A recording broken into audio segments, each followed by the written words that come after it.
Noise you don't usually hear, right? And sometimes, like, what's that noise? And you have to look up because it's only the top of the trees that are moving, and then you figure out. And sometimes it's things falling from the upper parts because the wind's not reaching these lower parts too much, but it's reaching other places that are open, and it's a lot of different noises. It's almost like, is there predators after me now, or too many things to chase, or this is a lot of stimulation.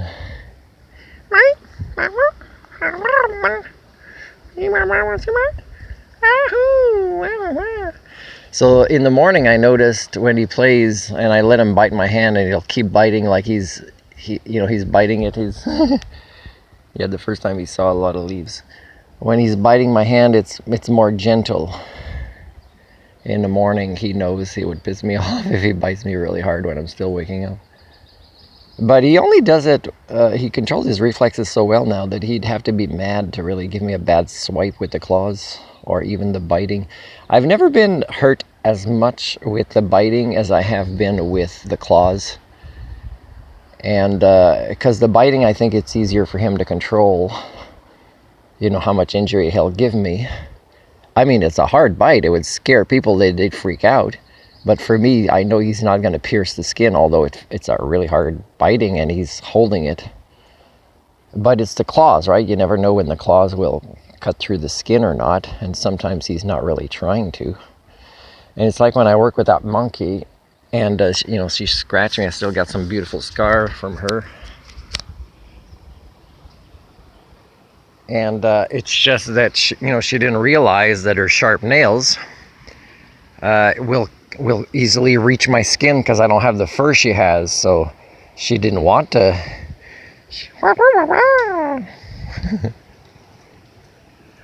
See, that almost sounds like something's on its way to us and we can't see it. So you have to know it's wind, right? And he's going to know after today. Like, if he stays outside a couple hours, then he'll remember next time. Oh, that's just wind. You could see things move. Like too many things are moving that are not what he would consider prey. That he can eat or that can eat him.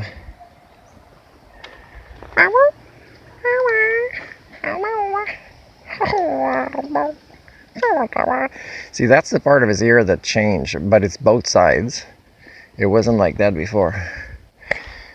It kind of developed a kind of an extension and he's a cat that allows me to do this in his ears. Oh, there's more hair now, it seems like. And he allows me, when he's half asleep, to kind of put my fingers between his toes and massage him there. And when he's half asleep, I don't even have to make a lot of effort. I'll just do this if I'm half asleep, and that's totally enough for him. I usually try to give him some better quality massages or a brushing when I'm awake and we're spending time together during the day on the bed or something. Yeah, you know you're loved, right? You're a good cat. You always come to me outside now when I call you. Pretty much 9 out of 10 times. That's what I wanted.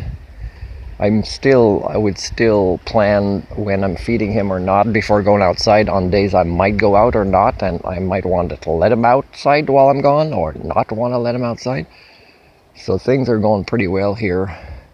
And I haven't posted yet the video where you see me crying, because I love him enough to let him be a cat, which means he might leave me if I let him outside the first few times and I wouldn't know. So, but that's the risk you gotta take. That's what true love is you don't take away freedom if you love a creature.